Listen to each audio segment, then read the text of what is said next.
go together. Okay, I had this really lovely question from, I'm trying to remember who sent it to me, from Julia. And the question I think is worth taking a look at. And I know I'm going to sound funny, so at least hear me out, but you can also say that's ridiculous. The question was that she sent is, look, if forgiveness is this thing that you do within yourself, why do I need to involve God? And I think that's actually a really great question. And my thinking is, because I'm not an exclusivist any longer, like I don't think that, you know, Christianity is the only way to make things work out. I just think it probably has to be my way because it's my core story, like it's my native language. And I think God becomes really important regardless of what faith tradition or lack of faith you have, because God is, you know, like I think that word is really pointing us to something greater than ourselves. And so like in the Alcoholics Anonymous tradition, right, like you can't, recovery won't work unless you believe in something higher than yourself. And that could just be like common humanity, or it could be like, you know, this idea that there's just something greater than the sum of our parts. Like there's some synergy to the universe. And obviously everybody defines that slightly different. So like if you're a Hindu, it could be that, hey, Vishnu came in these avatars. Or if you're Muslim, it could be like, hey, we constantly have to remember who we are and whose we are. And we've built our whole way of life around those things. But even if you're like, you don't believe in a transcendent being that has thoughts and feelings, God might be like just the general connection or creator of the universe for you. I think without something like that, forgiveness just can't really work. And maybe it can. I don't know how it works, because I think the idea that you have to like, that there is grief and there's also new life requires like this idea that there's something larger than ourselves. Yeah. Yeah. So, and I also think, and I've heard Gandhi, the summary of Gandhi on this, you know, Gandhi obviously grew up in the tradition we tend to call Hinduism, as if there's only one way of doing that. But he grew up, you know, with Hindu tradition, and he sort of met Christianity fully at Oxford, and theoretically he almost converted to Christianity. But the story goes, so Gandhi didn't ultimately convert because he said it wasn't his native tongue, like it wasn't his primary language. And so he kind of came back and said, like, really what we should do is be the best blank we can be. So if you grow up Muslim, you should be the best Muslim you can be. It's not about jumping ship. It's about finding the way to live into your native language. And to me, that's a really interesting perspective.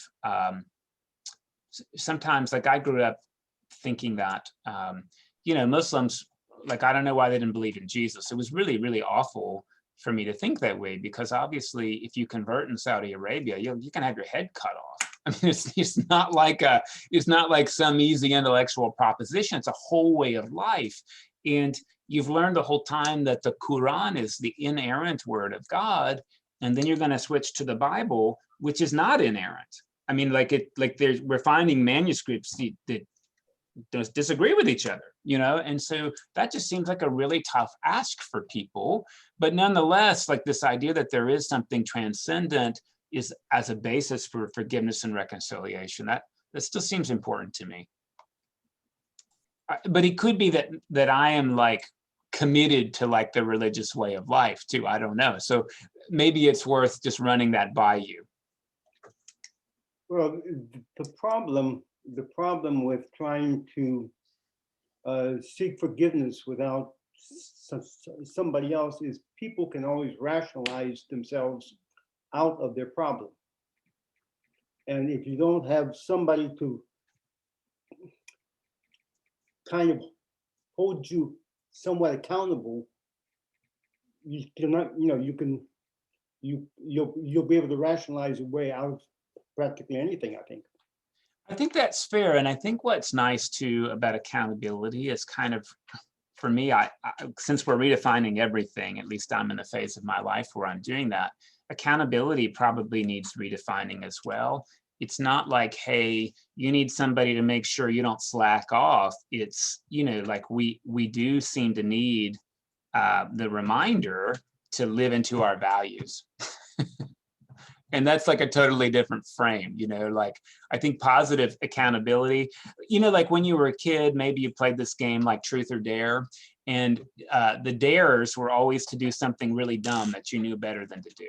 And there was something really exciting because you could break a rule that you knew you weren't supposed to break, but you were dared to do it. And accountability is sort of like, I think the opposite. It's sort of like, hey, I dare you to like do something is good for you that you've been lethargic about. Like, I dare you to live into your values. And accountability seems like that, like positive peer pressure, maybe that's it. That's something to think about. The other thing that you said, when you talk about the Muslims, their religion is a way of life. I'm not sure that's the same with Christianity. Yeah, I think I'm afraid we've gotten away from that, actually. Like, I think we sometimes have the temptation to look at Christian religion as a way of thinking instead of a way of life. And I think that's a mistake. Yeah. And I think that's where this becomes really, really important. And maybe like the title is off-putting to think about just this particular rite, but I think reconciliation and forgiveness seem like really important to the way of life.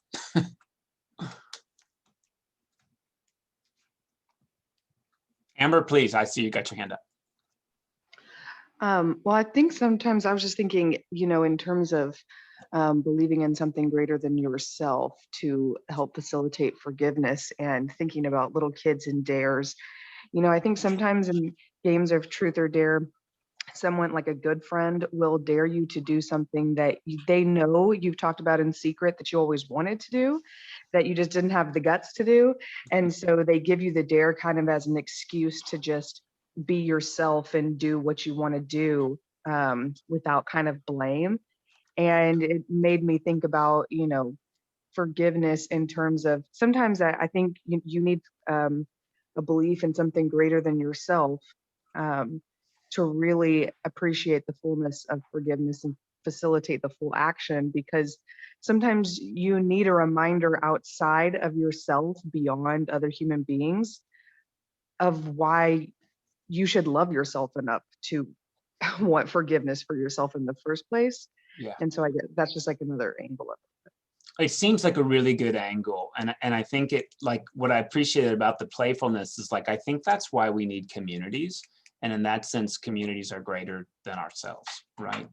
And I want to say that at my last church, there was a lady who was on the bishop's committee, and we had this running joke about how she was a big deal, because she was on the bishop's committee. But then I think one day she said something to me. It was something like, I don't really know if I believe in any of this particular stuff that we talk about in church, but these are really nice people, and they're really committed to the community. And at first I was like, had to fight my evangelical like gag response that was sort of like, well, you heretic, and then I realized, like, lack of certainty doesn't disqualify you from community. And what she was holding up, right, was like the most positive parts of being in community.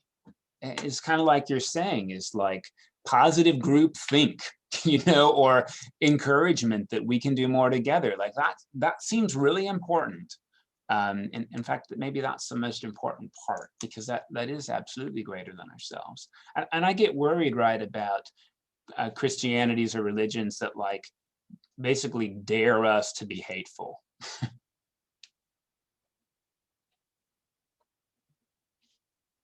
That's the kind I'm most familiar with, by the way. Yeah, me too. It's nice to hear it from a different perspective. But I think that's our opportunity, right? Is to think about, it's particularly if we've grown up with that perspective, is like, how do we practice forgiveness with that part of our own life and with those communities? And what can reconciliation look like, right? I mean, like, it's this interesting thing that interfaith work is never going to have a Eucharist in common because we can't agree about that. So what can we agree about? In general, like, we can agree about, I think, service, although how we debrief that is probably pretty, community specific, but I think we can in general agree about service. So like, I think moving like what is most important in the conversation, that seems important. And if we say that we have to like see completely eye to eye on some like cognitive principles, I just don't think that's going to work. There's not really a lot of room for individuation or for like creative thought or honestly doubt. And all those things, they seem very adult to me, actually. Let me offer you a couple of other things. You'll see them in the writings. Somebody had asked this really great question: what happens if I can't forgive an offender? And there was this wonderful prayer for me that showed up in the book by Peter von Bremen. It's out of print, but I have it if you're interested. And the prayer goes like this: the other is also wounded. So God, give me mercy with my inability to forgive the both of us. Give me the goodwill to see the need of the other person, even the one who's hurt me, and not nurse my own wounds like a dark treasure which occupies my mind continuously. That's a wonderful phrase, isn't it? Not to nurse my wounds like a dark treasure.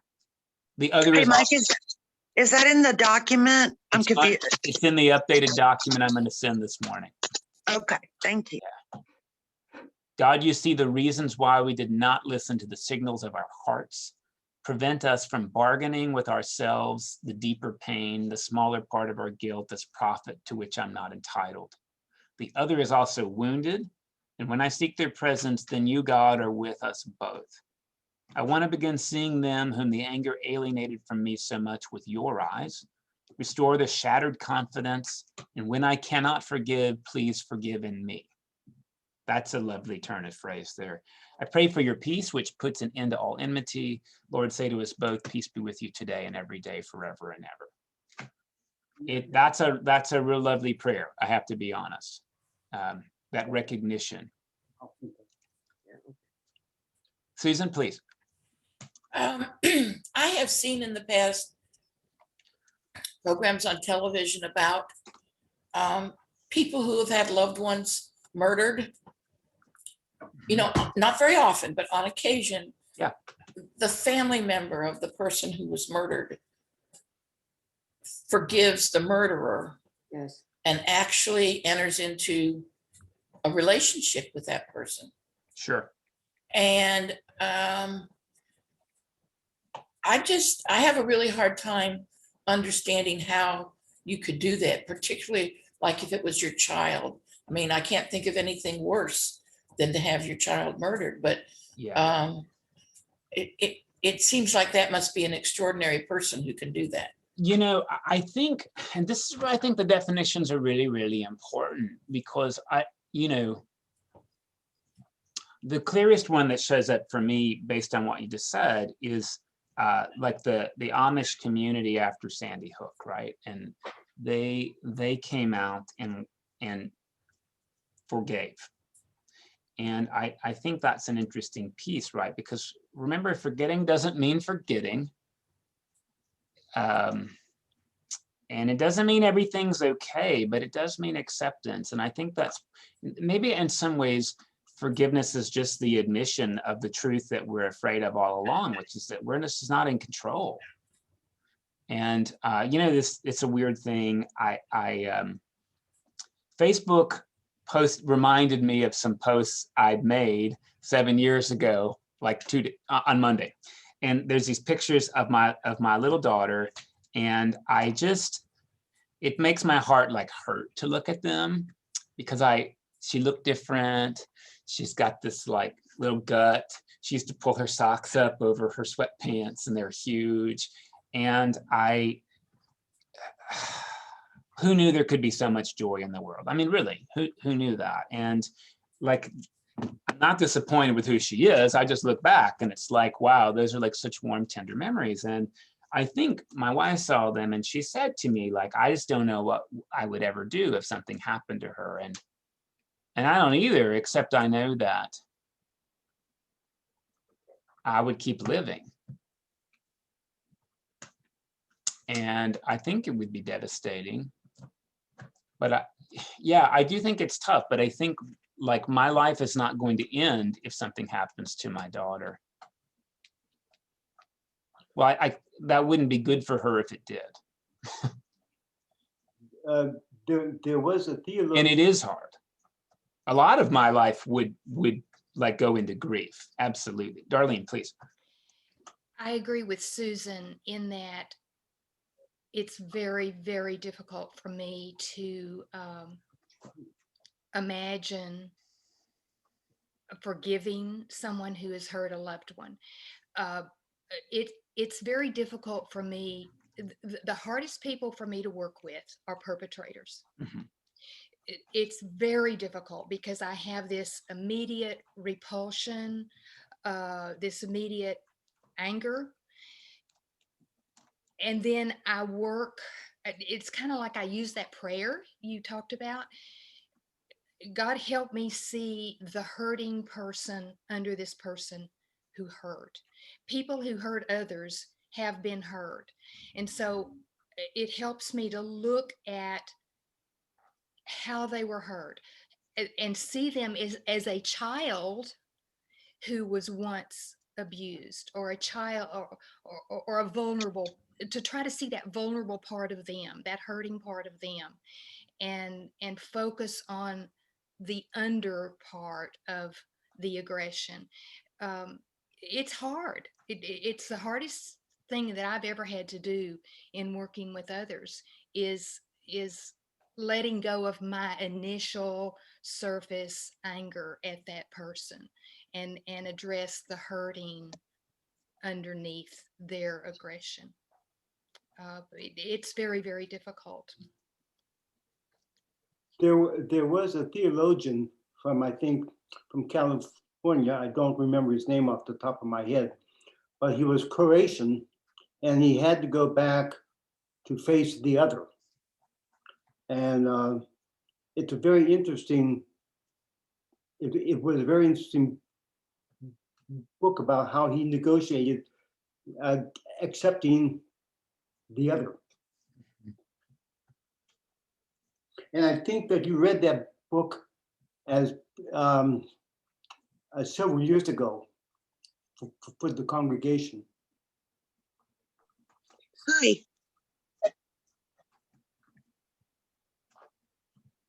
I wanted to pipe in that I have a sister whose son was murdered in Mexico when he was, he had just turned, I don't even think he had turned 18. He had just graduated from high school. And it was very, very difficult, tragic, horrible situation. And it took my sister many years. And I think she's still, this happened back in 2009. I think she's still truly working through it. But I've admired the way that she's handled it over the years, because you know, we never knew who the perpetrator, we never identified the murderer. You know, we never were able to like bury his body. You know, there was a lot of things that were like, leave us, what do you call it? What's the word I'm looking for? Basically, like, how do you make reconciliation with somebody who you can't like talk to them or them come to you? But I think, and just mentioning that this is more on the forgiveness end, but what's been really admirable about my sister is that the more and more when she talks about it, she talks about how, you know, God's plan or God's need for her son, as she envisions as an angel, was just greater than the need for him to be here on earth. And, you know, that what she talks about is, the more that whenever I get angry, when I'm angry about, it was so unjust and it was horrible and the pain my son was in, whenever she dwells on that stuff hurts her. It continues to hurt her, and it doesn't, of course, hurt the other whoever. But so the letting go of that and going, there's nothing I can do about that, but I can, continue to appreciate what my son was. And many things like that, I think, are really admirable and help me to, when I'm struggling to forgive someone. Another thing that's really helped me is the book, The Shack, which I keep reading. I love it. And I even bought the movie. I like it so much. It's kind of cheesy in some ways, but it's really good. I don't know if anybody's knows what I'm talking about, but in The Shack, one of the main things is that the main character, his daughter, his little child, has been murdered, and he is struggling with all of this pain. And one of the scenes is he's with one of the depictions of God, and God is telling him, he's like, how do I do this? And he says, you just say it. I forgive you. I forgive you. I forgive you. I don't believe it. He keeps saying, I don't want to say it. I don't believe it. I feel false. He's like, keep saying it and keep giving it to me and keep letting it go. And eventually, he gets that healing. So it's interesting. There's a lot of different ways we can do this, but maybe I have to say, for me, like, the first funeral I have to have is for a lot of my theology, and I need to sort of bury that and let it go. And I do think it's, maybe I've seen it be helpful for people to say things like, hey, God wanted your child to be a rose in the Garden of Heaven. Like, that's helpful for some people. For me, it's really not helpful. Like, that's really, really, like, one of the worst things we could ever say. And part of what I've had to do forgiveness-wise is have a funeral for everything happens for a reason. I so much would like that to be great, but I have buried that. And I needed to bury that because I just I can't accept that God was somehow behind my 20-year-old son being neglected and abused for the first 3 years of his life. I think that was disgusting to God. There are people who say, well, all of that can produce empathy, and so God was behind it. And, it can. To me, that's redemption instead of causation. And that is really important for me personally. For other people, it isn't. And that's why we've got approaches. I can't preach that everything happens for a reason because I find it offensive, but I know that there's places and there's people who say that message and believe it, and it's comforting for them. So I don't want to rule it out. I just know it would take me to a place of like bitterness and atheism. So what I've needed to do personally is, as I sort of grow theologically and reasonably, is to have some funerals for the God I grew up believing in, because that God is not life-giving for me and exists in death. So that God I've had to bury. And it hasn't been a happy funeral. Because it's been sort of challenging to kind of reinvent some of the primal imagery from my life and try to integrate that.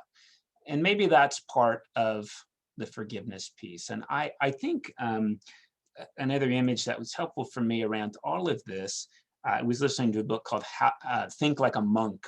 And it's it's written by this Hindu guy. And he talks about the word detachment. It doesn't mean you don't care. It means that you've given up ownership. So like when you rent a vacation home, it's not yours, which helps you enjoy it, actually. And when you rent like an upgraded car, it won't be your car forever. But it sure is that detachment of non-ownership actually invites a little more enjoyment. And so that was really helpful for me as an image of like what a healthy detachment might look like. And being detached as a parent from controlling and owning my child's future, and To me, that seems helpful. And being detached actually a little bit from theology, like it's not mine to own, it's mine to enjoy and be a good steward of. That seems really helpful to me. Rachel Held Evans, this was a great quote, made this thing about she talked about baptism being a reminder there's no ladder to holiness to climb or self-improvement plan. It's death and resurrection over and over again. And she said this interesting thing. I don't know which is harder for me to believe, that God reanimated the brain functions of a man 3 days dead, or that God can bring back to life all the beautiful things we have killed. Both seem pretty unlikely to me. And it occurs to me, a one-time physical miracle would be a lot easier than the daily grind. And to be honest, like I've had those like miraculous moments, and they haven't changed my life like the daily grind has. And I think this is the invitation of forgiveness as a lifestyle, right? Is we get to do this work every day. And one of the things I dislike about it, right? Like if you know anybody who is fighting major depressive disorder, it is a daily struggle. And it's daunting because if you don't work on it one day, the outcomes are real bad. And you're going to do that the rest of your life, or the outcome's going to be real bad. Sobriety is like that. And that's why, by the way, the addict can't say like in a month, because it's overwhelming. It's really just today. That's all you can do, is one day at a time. As in the phrase, give us our daily bread, because tomorrow is too much. And so there's the forgiveness we can do today. Because if we think about how do I forgive all the child killers, it's crushing. What can I do today? I think. This, I think, is the beautiful part of fundamentalism to people, like the allure. It's a one-time, retroactive and proactive, and it's just this decision and it's all done. That just didn't work for me. I wanted it to.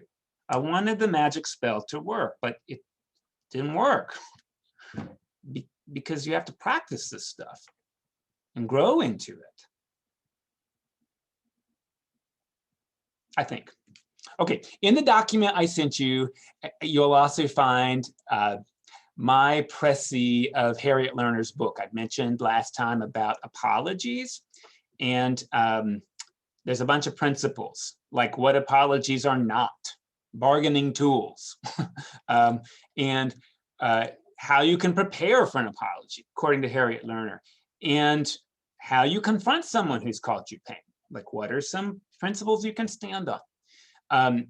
I also put into the document, you'll see this, maybe it's simplistic, but a review of like where hell comes from and maybe what that means and what that doesn't mean. Feel free to shoot holes in that if you want to. What I wanted to start talking about today is sacramentality. So this is from the prayer book, but I'm gonna fight it a little bit. The sacrament is an outward and visible sign of an inward and spiritual grace given by Christ as sure and certain means by which we receive that grace. I want to tell you, I went to this really great Baptist college, and they had a seminary, and I went there, and one of the courses I got in the seminary before I went to the Methodist one I went to was Christian theology, like 101. And we had to memorize 3 little phrases that are in the document already, but they're above. The first one we had to memorize, and the professor was really big on rote memorization, is what is a sign?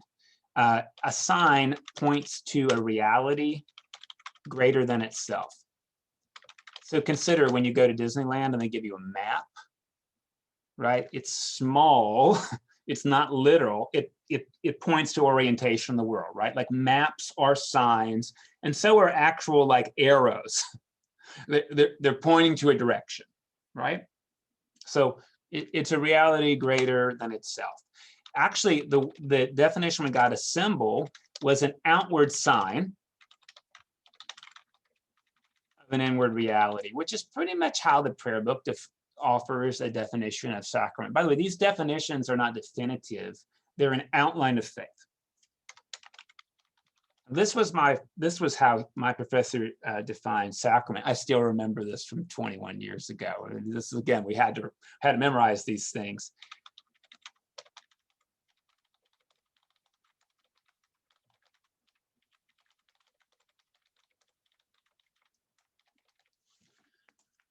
Sacrament is a way of participating in God without exhausting what participation in God means. Yeah, I know it's heady, right? But like, hey, the Eucharist is a way we participate in God, but it's never going to like cover everything that God is. And of course, what matters, right, is in what ways do we approach the Eucharist? Because that defines like what it signifies and what it symbolizes. And I want to suggest that we can receive the Eucharist in a way that is not particularly great.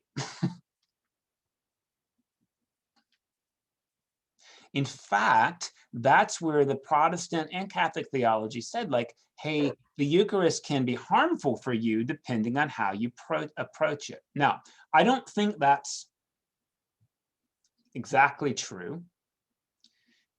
I think the harm is in how we present it. So, for example, I have colleagues who will say that the Eucharist is for baptized Christians only, because if they don't believe it's doing a certain thing, then it could be like it could calcify a tough experience for them. I kind of think the opposite, though, right? Like, if this is the fullness of the experience of Jesus, how can it hurt you?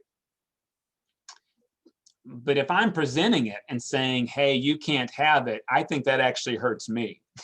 I don't know if that makes sense. Yeah, it does make sense. So I've had colleagues who say, well, I would never give it to a Hindu person because it's the body of Christ and they don't believe in that. And my thinking is like, how's it going to hurt them? If it's a means of grace, like how is grace going to hurt you?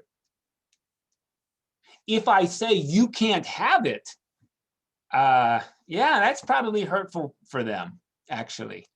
And that's hurtful for me and everybody else in the room. I don't know if that makes sense. I think the harm is probably in the presentation, not in the reception. Hi, Mike, can I pipe in for a second? Oh, always.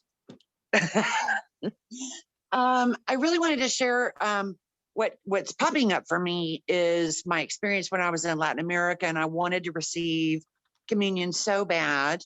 And I was told that I couldn't because, my family, we were Episcopalian, but we were in a Catholic scenario and my father was a rural guy. He was like, we go to church, but we don't take communion. So that's a whole nother story. But what I wanted to share is what you just said about how it can actually hurt somebody to deny. When I first came down this area over 10 years ago, and I was church shopping, I had gone into a particular church. I won't say its name, hint, it's next door to you or us.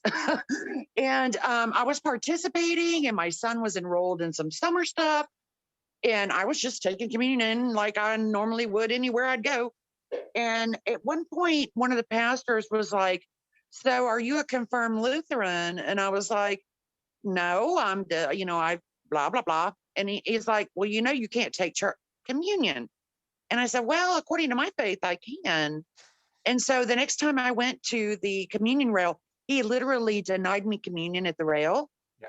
And it devastated me mentally and emotionally. I won't say it's their fault, but it affected me so negatively that I've never actually walked in that place anymore. Mm-hmm. And it kind of gave me a prejudice about it. So anyway, I just wanted. Yeah, thanks, Claire. And I will tell you that actually the House of Bishops is really clear that communion is for baptized Christians only. And that's just disturbing to me. Well, if you say that whenever you go to the Rite that this is a table of God, not people, then it should be open to everyone because God created everyone. Yeah, and I'm actually able to say that with our bishops knowing, because I'm not inviting non-baptized people. It's Right. all strange. But Tim, I this is really, really important. Like, who is God interested in reconciling and receiving grace? The answer better be everybody. Otherwise, God's even worse than we are. Like, I mean, like, I know better than to deny people stuff. Like, I know not to do that. It's bad manners, like, so I think that's really, really important to think through. And it is an interesting thing. Again, to me, like what is important as a clergy person is how we do this, not who gets it. And this is why I love the common cup. And I hate that it's closed, because everybody gets the same thing, I mean, everybody gets the same thing. And this is the problem with baptism and sacramentality for me, if we grasp on it so tight that it does something for God. Now, it does something for us, but let's not pretend like baptism makes you a child of God. That's, to me, is just terrible, terrible theology. As if God needs you to do that. I mean, that's a needy, weak God. We do that so that we can claim God's grace and then hopefully live into it. But let's not pretend that something existential or ontological happens when you baptize an infant. Susan? We had a couple in the church that were very active. And the gentleman wanted to serve on the altar. He wanted to be part of the altar team. And the priest we had at the time would not allow him to do that and refused to give him or his partner communion because they lived together and were not married. They were in the process of planning a marriage, but he would not allow them to take communion at the rail. They went on to get married, but not in an Episcopalian service or not in a church. And these are fine, wonderful people. And so I just never understood how he could do that. Wouldn't you be encouraging them to be more a part of the community by allowing them to have communion? I don't know. Did he have the authority to do that? Of course we do. Here's what's sad, Susan. I can withhold Eucharist pastorally from anybody I see fit, especially if they're living in a state of sin.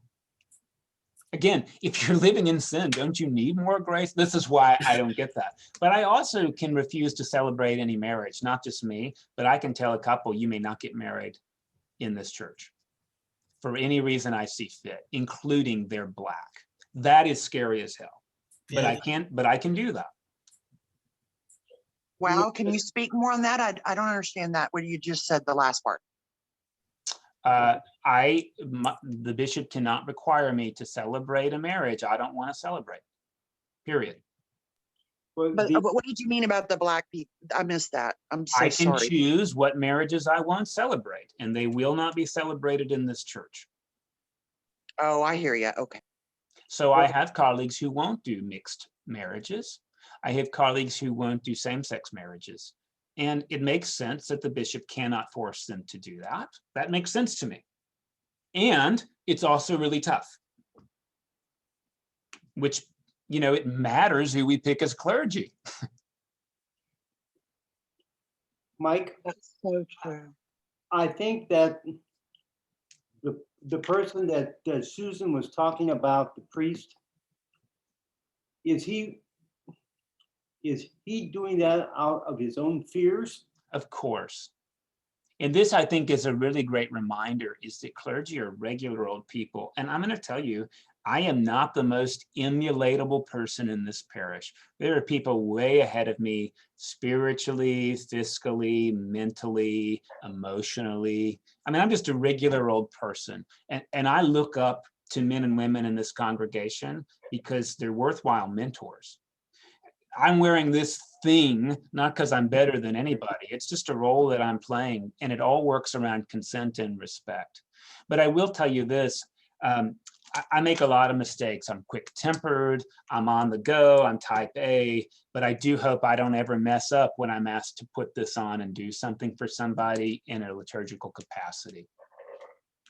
I'm impatient when I drive. I'll just be honest. I'm in a hurry a lot. But I will tell you, I try really hard to represent the church well.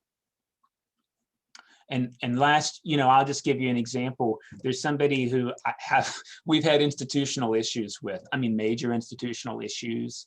And this person has a family member dying who wanted last rites. And I heard that, and I didn't even call him back. I went straight to the hospital. That's just what we do. And there's none of this like, well, let's iron that out. We show up. That's what we do. We'd better do that, I think. And that's where we put like our personality aside and do these agencies of grace. The other stuff will get worked out later or not at all, but we just got to show up. And I don't think that's just for clergy. That's like the call we have as like Christian people.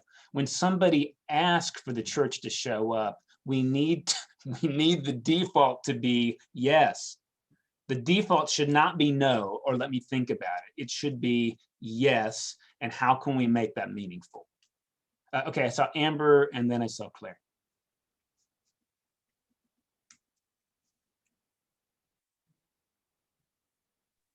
Sorry, couldn't find my mute button. So I guess on, maybe this is a bit of a backtrack, but on taking communion and the sacraments, I really liked what, Tim said about fear, and about it being God's table and not our human table, because I kind of grew up, I grew up in a church where anybody could take communion, so it wasn't limited to anybody. But there was this, pretty prevalent idea that if you came to, God's table with the wrong intention or the wrong heart, that you were like basically cursing yourself or you would like be cursed, or it was just like this huge sin, even though God sees all sin the same, supposedly, it was like one of the worst sins that you could have. Yep. And so I am not necessarily saying anything about that idea, but I just find it really insightful, what Tim was saying about people acting out of fear, because I think a lot of times, I had my son whenever I was 20 and I wasn't married until he was 5. And there were a lot of people who didn't, people I had known my whole life who wouldn't participate or show up to a baby shower or anything, because even though they said, like God can use all things for his good, and you're off of God's path, but your baby's a gift, and but we can't help buy you diapers even though you're poor at a baby shower, because that would be celebrating sin. They're just a lot of like kind of weird hypocritical back and forth about compassion. But anyway, I think a lot of the times we're just responding out of fear, out of this like survival mode, and a lot more of our responses theologically are like almost down to fight or flight than like real thoughtful compassion. They're a reaction, not a response. And so your reaction is knee-jerk, your response is how you want to respond, because you've thought about it. And so I wonder, I guess maybe like what you think about that idea in terms of yes, it's a lot about how communion is offered, but also about how we approach it. And I guess I just wanted to say I appreciate what Tim said. Yeah, just a couple of quick thoughts, right? Based on like Roman Catholic doctrine, Jesus would never have been allowed to receive communion himself,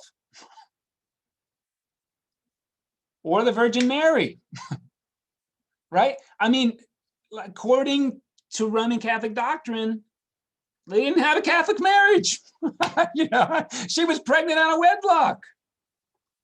That's crazy, don't you think?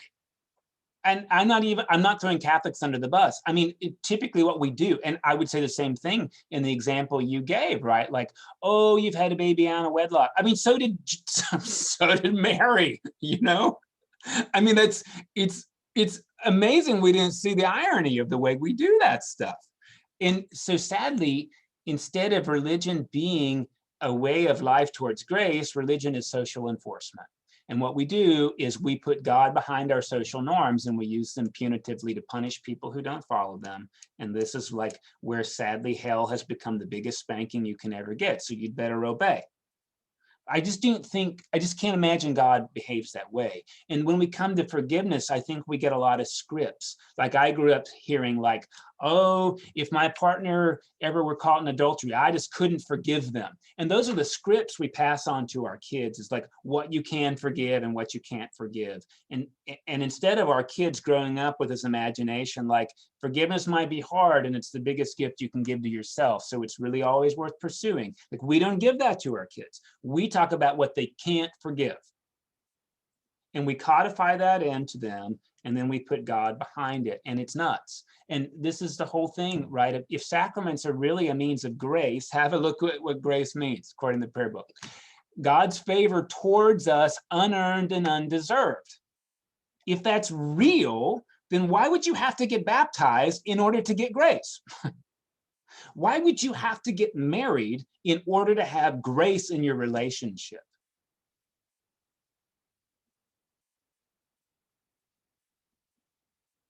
Marriage is something we do for ourselves. It's really important for me to say that. And, you know, maybe I'm wrong, and I do have a little bit of a chip on my shoulder, probably. But again, like if somebody wants the church involved in their life, my default is like, you don't have to do that. So of course, how can we show up and do it right? Now, look, I'm not going to celebrate a marriage where there's nothing to celebrate. I'm not. Because that's like that's not what we're doing. But marriage is a celebration of grace that is already in a relationship with the church's blessing on a commitment I want to make. And if people want to do that, why would I make that hard for them? I'm intentionally using the word celebration. I have colleagues who call themselves presiders. They call themselves officiants. I am not interested in officiating a marriage. I'm interested in celebrating a relationship. I'm not interested in presiding over God's table. I'm interested in celebrating God's invitation and nourishment. And when we come to reconciliation of the penitent and forgiveness, right, that is something to celebrate, not preside over, not officiate. This is something that we're meant to celebrate. And notice again, grace is not earned. It's not even deserved. It's a gift. And if the sacraments are all gifts, again, how can receiving communion damage you? It doesn't even matter what you're thinking about it. If it's a vehicle of grace, it's not about you. I happen to think that's a very high sacramental theology, even though I have colleagues who disagree. But I find it right here in the prayer book, right? Great. And here's the line for us today, right? By grace, doesn't matter if you earn it or deserve it, God forgives our sins, which means God gives up having any hope of having had a different past with the decisions and choices you've made. God has completely moved on.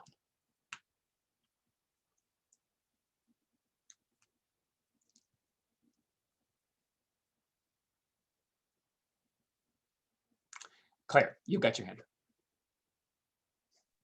Hi. Wow, you already kind of said a lot of what I was thinking. But I am really grateful that we're touching on the sacraments and that reconciliation as what we call that, a sacrament? Well, absolutely. Yep. Okay. All right. So because for me in my life, I too, like Graciela mentioned, sometimes there's some things about the church that I actually had really positive experiences sacramentally. And so for me, you know, let's say I wasn't baptized by my parents when I was little. You know, there have been, for me, you know, a person wanting to be baptized, you know, they get there because they've received grace and they want to engage more deeply with God. Same thing with a marriage. So let's say, you know, I have a partner. I may already be completely committed, all the things that society says is married. But, you know, to engage in a committed, you know, to invite that celebration of bringing God and the community into that beautiful celebration, to me, is because I've received the grace of God already approves or whatever, or says this is yes. And so we want to celebrate that. And I think it's the same with communion. As a matter of fact, one of the things that you had said one time in a sermon, I think, was something along the lines, and you may have said it multiple times, but something along the lines of, you know, you may not feel worthy, but God's already made you worthy. So come and be nourished. And I love that. I am actually a person who really, I don't know, I've been blessed with really loving the sacraments of the church and community, and deepening my fellowship with God and being his child. Thank you. Yeah, and I think again, like Claire, I really appreciate that, and it depends. It depends. For me, it matters a lot how we present them, and that seems like really, really corporate, and part of that, right, is predicated on, like, again, do we believe that God gives gifts or God makes investments?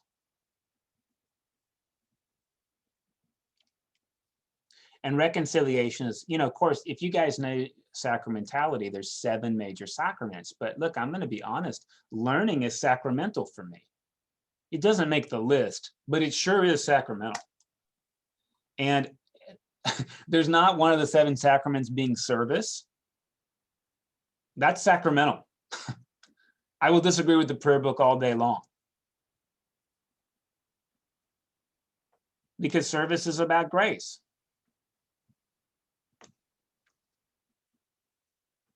So really what you're saying is that there are not only 7 sacraments, but there can be many, many, many sacraments. And you can find them in Hinduism, in Buddhism. Yep. You know, wherever you feel that you're receiving the grace of God. I think that's got to be right, because I actually take God's omnipresence pretty seriously. So if God really is everywhere, then everywhere means everywhere. And that means if somebody says, like, hey, that particular gangster rap song is godless, they have to be wrong. It might represent yearning, but if we can't find God present in the world, it's our problem, not God's.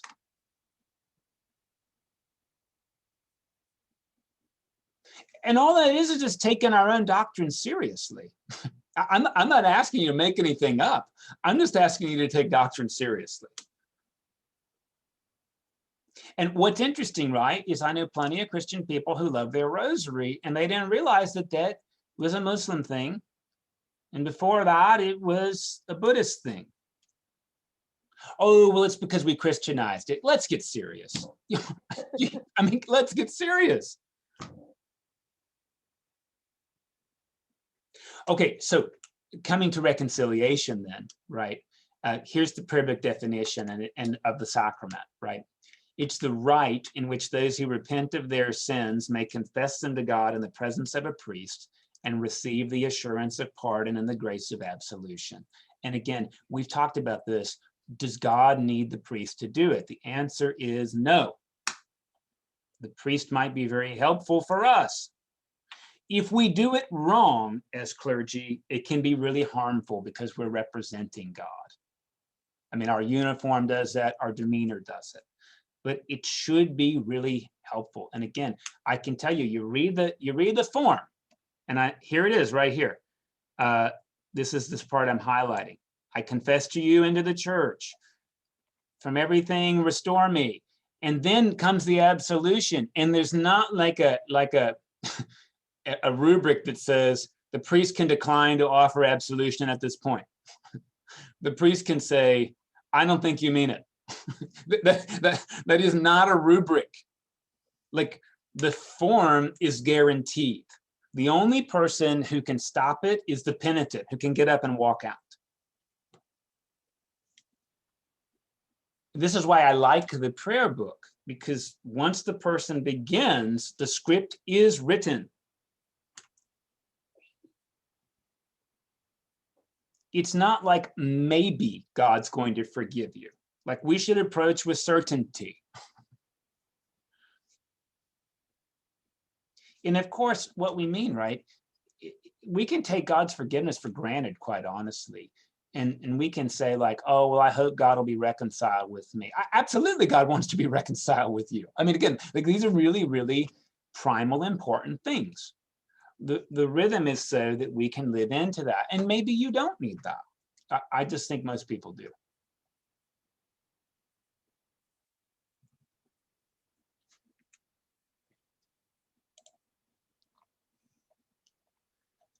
I think it's really helpful, and this is in the article, and I've got a link to it here, that when we talk sometimes about our sins and our burdens in the AA curriculum, they make a list also of, hey, I did this thing, but it's linked to this fear that I have, and it's linked to this resentment. And so it's really not just thing-based, like symptom-based. It's really going down to the condition that exists inside of me and the things I'd like to move forward with. So thinking about fears and resentments alongside symptomatic things seem really, really important.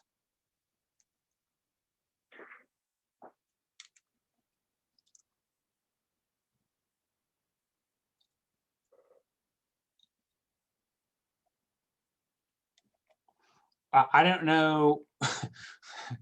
I don't know if I've done a good job here, but really what I want to say is I did this with the Rite of Reconciliation with an alcoholic, and this person brought in a notebook, like copious notes, and not only like, it wasn't even the things that he'd done, it was the fears and resentments. And I thought, aha, like, that was an aha moment for me about what this is meant to do.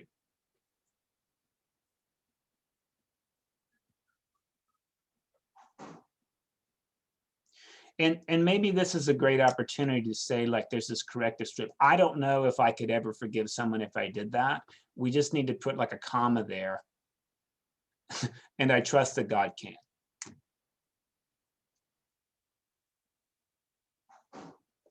And hey, maybe we need to have a funeral for God doing that. Like, I'm really disappointed that God forgives people that do terrible things. I could give a really good eulogy at that funeral.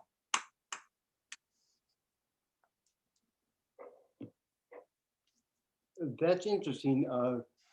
So reconciliation is basically a funeral where you put all your things underground or someplace. Or I think forgiveness is that thing. I think reconciliation can only happen after we've done that. And reconciliation, I think, Tim, is where we take a broken pot and we glue it back together, and the glue is made out of gold. you said that before. Yeah, and I'll probably say it a bunch more times because I think it's right. I think it's right. And if these were cheaper, I would buy them for everybody in the group. There's a company that does this. It's called the Kentsugi Heart. They're in Europe, and they have this little heart that's made out of, I think, porcelain, and you're encouraged to break it with a hammer. So you smash this heart with a hammer, and then in the pieces, you write down, frankly, your sin with a capital S, like your burdens, like my dad abused me. And then you glue it back together with gold. And that's the reconciliation of your heart.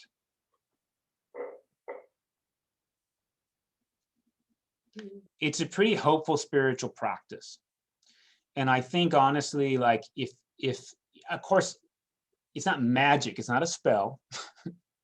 but it does represent something we need physically, like an anchor. I don't think you need a million of these things, but honestly, like, hey, in my relationship with my own parents and in my relationship even with my spouse, right? I could do that in pairs, and we could smash that thing and we could glue it back together and say, like, these are the places where there's been rifts, and these are the places that we've been, that, you know, frankly, that we've moved forward with. And we're committed to it. And here's this icon of that commitment.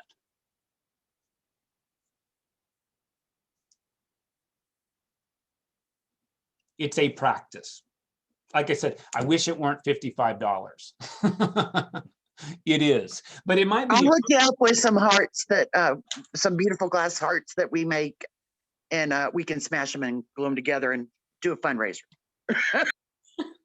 I got to tell you, I never want to put a fundraiser around spiritual growth.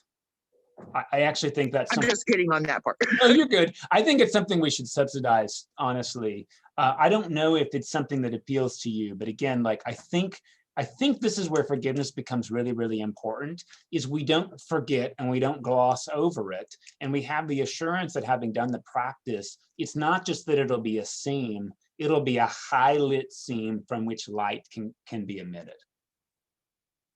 And Brene Brown says this in a different way, right? She quotes that Leonard Cohen song, Anthem, we all have cracks, it's how the light gets in. But I want to add the phrase, it's also how the light gets out. And when we think about forgiveness, it's not supposed to hide it, it's supposed to embellish it. You mean, Now, you mean kind of like a stained glass window? I think so. And you know, the Apostle Paul takes this on, if you've read Romans. In Romans chapter 5, Paul talks about how God's grace is able to cover any breach, any sin, any burden. And then in chapter 6, he raises the question, so what shall we say then? Shall we go on sinning so that God's grace can increase? And the answer is, of course not. In fact, Paul actually uses quite a bit of profanity in that little phrase. By all means, no, is how your translation will read it, right? It's not that we seek to have brokenness, right? We actually seek to grow from our brokenness. I wrote this in the morning thing on, like, I think Monday, right? That it's this really interesting thing that we're so interested culturally in looking young and having no wrinkles, but, you know, like, to me, the way we bear this out is we have smile creases. And I hope I have those when I'm older. And we have crow's feet because we had compassion for other people. Those seem really important symbols of being in covenant with God to me. And they're literally etched into our faces. That seems really important.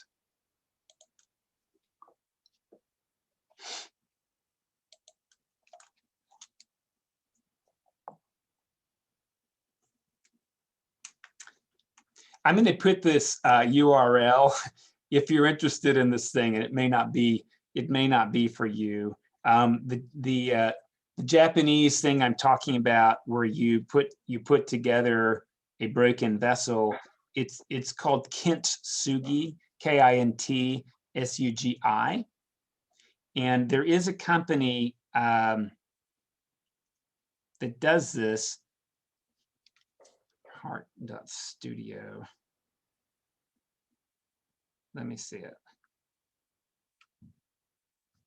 Well, you may have to Google it. There's a company that sells these kits. And again, they walk you through basically like how it is that you break this and how it is you glue it and how you might consider writing on the inside of the heart on the back of your pieces. But I want to walk through theologically, I think, how that all works. Hopefully that's what I've done. You have. Thank you. You know, I maybe I should tell you, my last parish, and I still was too young to understand what it meant, even like 8 years ago. We had a 4-star admiral at the place, and he was a naval aviator in Vietnam. And of course, he killed people. I mean, that's what he said. And he said, you know, I never asked God to forgive me for doing that because I was going to go do it again tomorrow. Instead, I asked God for the strength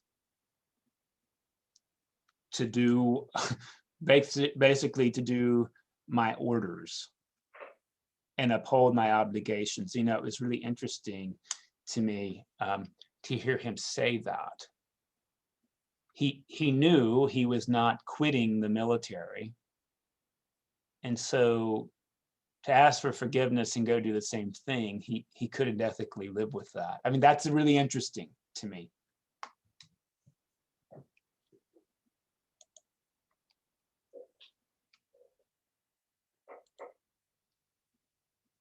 And I don't know what it's like to grow up actually with a healthy spirituality. I should say that.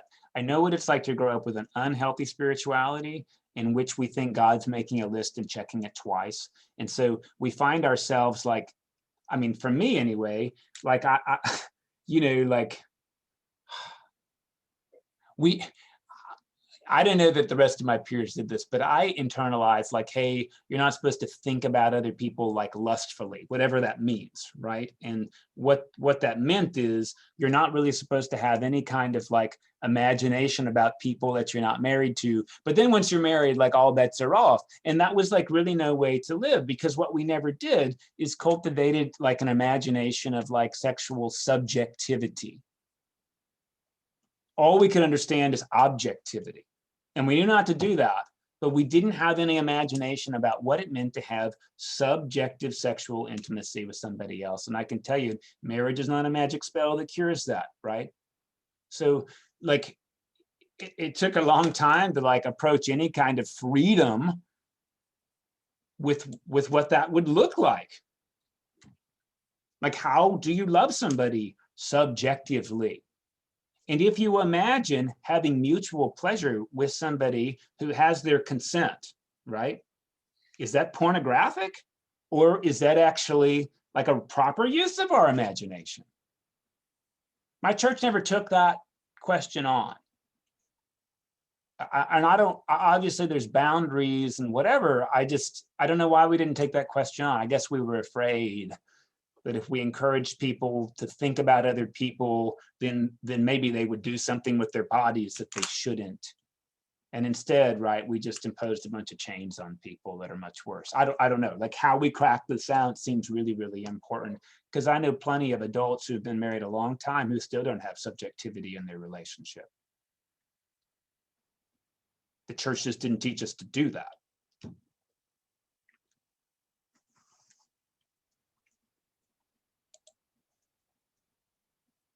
I don't know if that resonates with anybody else. Well, sometimes I just think people are afraid of, I think nuance can inspire a lot of fear, because people just in general want to be able, they just want to feel safe. And when you have a hard, strict, line, it's easy to feel safe if you just stay on one side of it. And whenever you start getting into the weeds of nuance, like the nuance of reality, then you have to start coming to your own conclusions about, your own subjective conclusions, about where your line is. So you can't just say, well, this is wrong and this is right. It's like, this is what's wrong and this is what's right for me. Mhm. And I will not hate my neighbor if they draw the line somewhere else. Yeah. And what tells me that's wrong and right? I mean, I just think, or at least that's, I mean, I can't speak for everybody, but I think in the environment that I grew up in, I watched that play out over and over and over and over again, because I heard, many, many times that, well, that's not wrong what you did or what you thought, but it's such a slippery slope to wrongness. It's like wrongness is like in every step you take, there's a trapdoor button that you could accidentally push, if you're not just. And it makes the world really terrifying, and it makes nuance terrifying. I think that's right. And I can say, like, from my own evangelical experience, like one of the burdens, one of the sins that I think a lot of us carried around, frankly, is that we were afraid of pleasure.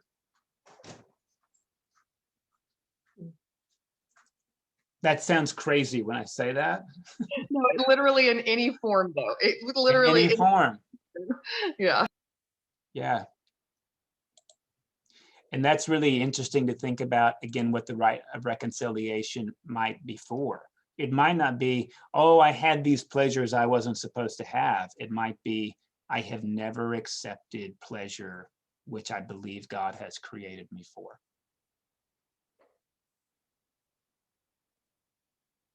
Because of course, we all know the guilty pleasures they're not pleasures.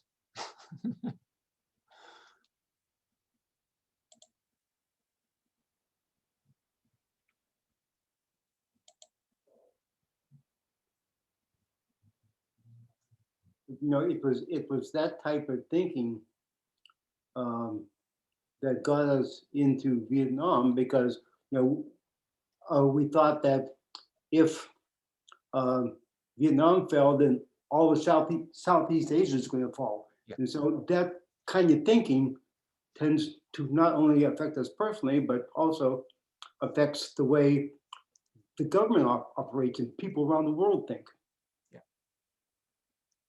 Yeah, that's that fallacy of the domino effect, right? Yeah, yeah. And we internalize that.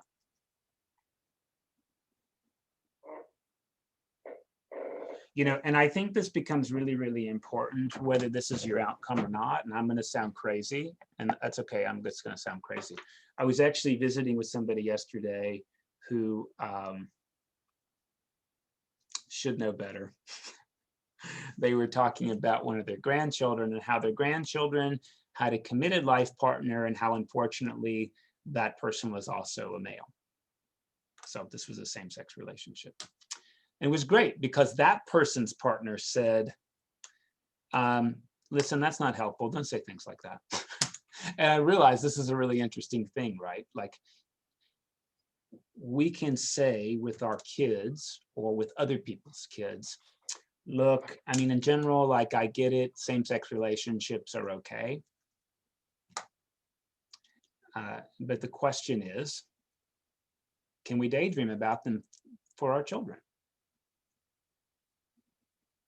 And that seems like a pretty big difference. Well, I might be okay if my kid was in a mixed racial relationship. And I think that's the kind of burden that we're being asked to lay down, not just on our behalf, but on behalf of our kids and future generations, because that kind of thinking makes it not okay.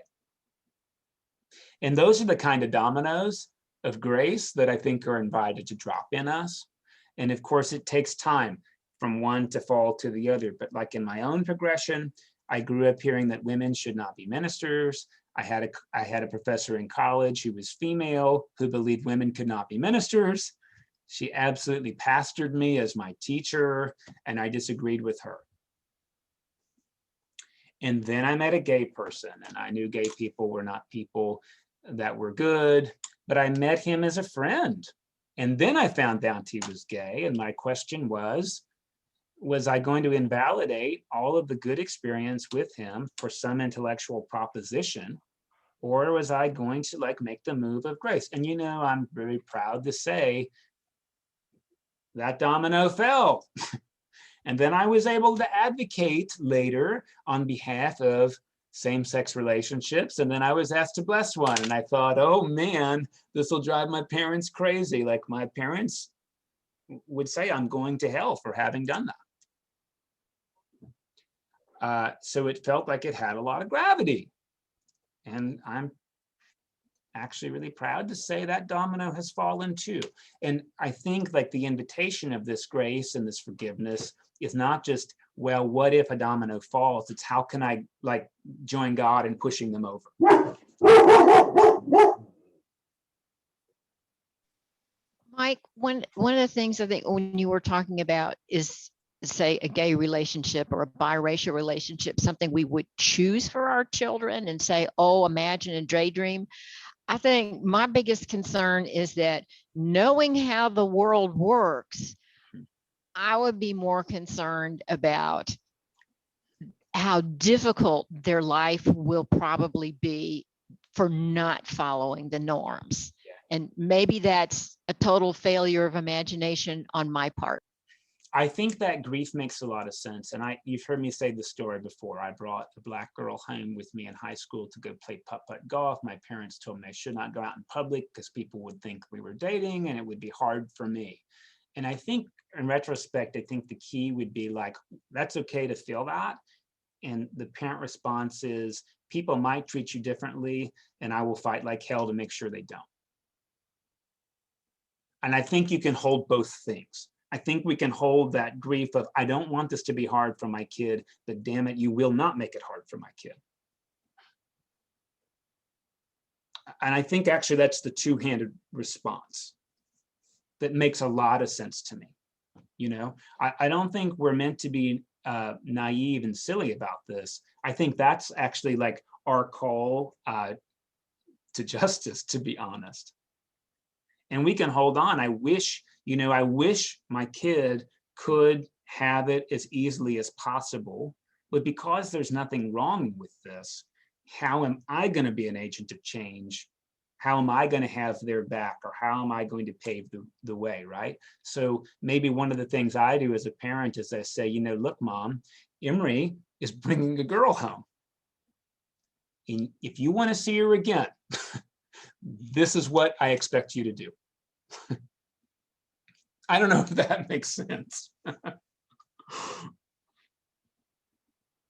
And that's hard, Kathy. It is hard. And by the way, there's nothing wrong with us that we didn't imagine all these outcomes, right? I mean, we're anchored in normality ourselves.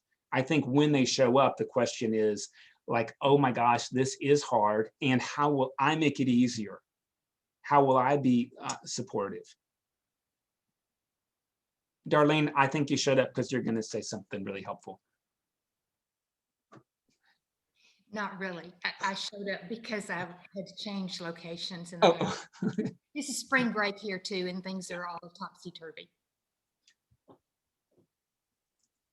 I mean, I'll say, like, even here, like, there's always a difference between some cognitive idea and the real experience of that idea. And I don't care who you are. And that means that we're physical people, right? And we don't just live in an idea world, right? We do live in a scripted world.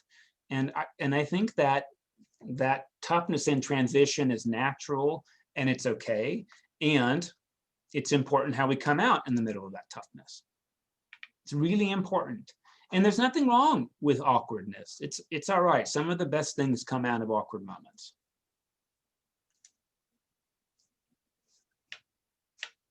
I feel like too, it's important to be compassionate with yourself about your reaction, because your reaction is different than your response. And so, you might see your child bring home like a same-sex partner, and your immediate reaction is to feel fear that, that they'll be persecuted for just being who they are. But what is more defining is the response that you cultivate the response that you cultivate to give to your child and to other people about who your child is or who you are, or whatever. I mean, or that's an important distinction for me. Yeah, and I really appreciate that. And I can tell you, like, when I think about my daughter, I can't honestly say this. I hope she's in a mutually subjective relationship. But I would tell you, if my daughter came home and said, I'm a man trapped in a girl's body, that would be privately difficult for me. And I hope I could keep it private, but it would be really hard. It would be really hard. Not because there's something wrong with me, because that's just really hard. It would be hard for her. Yeah. Mike, I would like to echo Amber's encouragement of us to be patient with ourselves as we evolve in our thinking and our feeling. Just as I encourage people who are coming out to their parents and their parents have an, oh my God, reaction, I remind the coming out person that it took you a while to come out to yourself. Yeah. Your ideas about yourself have been changing and growing and evolving, and it took you a while to learn to be and accept who you are. So give your parents some time to learn who you are, and give your parents some time to grow. So patience with ourselves, and patience with our families, and patience with our friends, and patience with our church. You got it exactly right. And that, I think, is one of the greatest benefits of we don't all see to eye, but we're committed to coming back together. There's the reconciliation. And hopefully in that friction, right? Hopefully in that friction, that he is able to make us a little more malleable. Yes. And not only more malleable, but stronger. Yeah. We're stronger when we heal those breaks with the gold. We're more beautiful when we heal those breaks with the gold. The breaks within ourselves of who we are, and the breaks with others. And I hope I'm saying this right. Again, some people who believe that God wanted their child to be a rose in the garden of heaven, that might be comforting for them. And I'm glad it's comforting for them, but it is not something I can accept. So I'm growing to say it that way. Because that seems really important to the point, right? And that we can be in this together, and we don't have to be the same. We can be unified in purpose without being uniform in theology or an identity or presentation. To me, like that's the ground of God. It is greater than ourselves. Okay, what I want to do next week is talk about some strategies of release.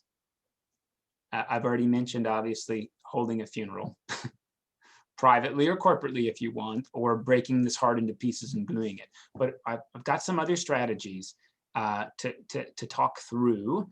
And as always, I appreciate your questions, and I do my best. And I'm probably learning more than anybody else on the screen about this, because this is like novel to me. That's what I want to say. So thank you. Okay, I will see you all next week, if not before, at 9 o'clock.